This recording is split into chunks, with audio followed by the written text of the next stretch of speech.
بسم اللہ الرحمن الرحیم۔ السلام علیکم ناظرین، ایس کے بی روحانی پروگرام میں میں ہوں آپ کا ہوسٹ رانا ظفروز ہے۔ ناظرین، اس ویڈیو میں ہم آپ کو عزت پانے کا وظیفہ اور ناد علی کا عمل بتا رہے ہیں، جس کی شاید آج کے دور میں ہر فرد کو ہی ضرورت ہو سکتی ہے۔ ناظرین، آج کے دور میں غریب آدمی کی زیادہ تر افراد عزت نہیں کرتے، اگر عزت کرتی ہیں تو صرف مال و ثواب، ظاہری رتبہ، اچھے مکان اور اچھے مقام کی نسبت سے کرتے ہیں۔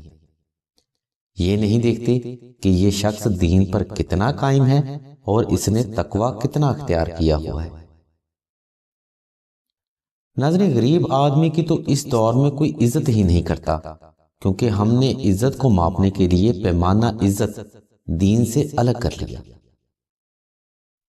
اس ویڈیو میں ہم آپ کو عزت پانے کے لیے ناد علی کا ایک ایسا عمل بتا رہے ہیں جس کی برکت سے لوگ آپ کی عزت کرنے پر مجبور ہو جائیں گے۔ ناظرین، یہ وظیفہ ان بہنوں کے لیے بھی بے حد مشرف ہے جو اپنے سسرال میں بے پناہ بے عزتی کا سامنا کرتی ہیں۔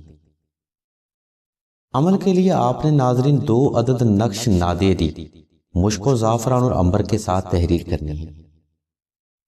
اس نقش مبارک کو تحریر کرنے کے لیے لنک اور نمبر ہم نے ویڈیو کی ڈسکرپشن میں دے دیے ہیں، جہاں پر دی گئی ہدایات کے مطابق آپ عمل کرتے ہوئے یہ نقش مبارک آپ خود بھی تحریر کر سکتے ہیں، یا مشک و زعفران اور عنبر کا معمولی ہدیہ لاگت ادا کر کے آپ یہ نقش مبارک سلسلہ سے بھی حاصل کر سکتے ہیں۔ ناظرین، اب مرضی آپ کی اپنی ہے کہ یہ نقش مبارک آپ خود تیار کریں یا پھر سلسلہ سے منگوائیں۔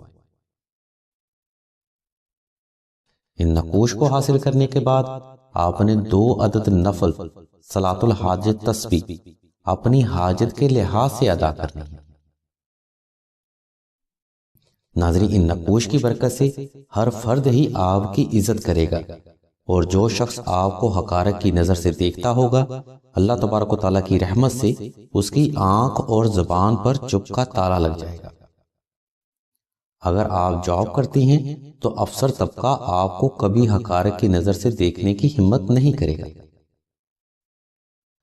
ناظرین، ناد علی کے اس عمل کے بعد آپ نے ہر نماز میں 72 بار ناد علی صغیر اور 72 بار سورہ اخلاص کی تلاوت لازمی کرنی ہے۔ ناظرین، درود شریف پڑھنا کسی بھی وظیفہ میں معتبر ہوتا ہے۔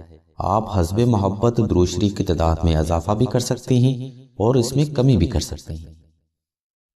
بہتر یہ ہے کہ آپ زیادہ سے زیادہ پڑھیں۔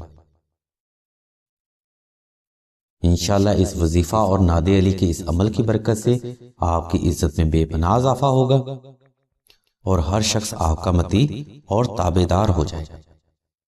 اللہ تبارک و تعالیٰ کی ذات مبارکہ سے دعا ہے کہ تمام مسلمانوں کی عزت اور آبرو کو اپنے حفظ و ایمان میں رکھے اور تمام مسلمانوں کی نیک اور جائز حاجات کو محمد و آل محمد کے صدقہ سے ضرور پورا فرمائے۔ آمین ثم آمین یا رب العالمین۔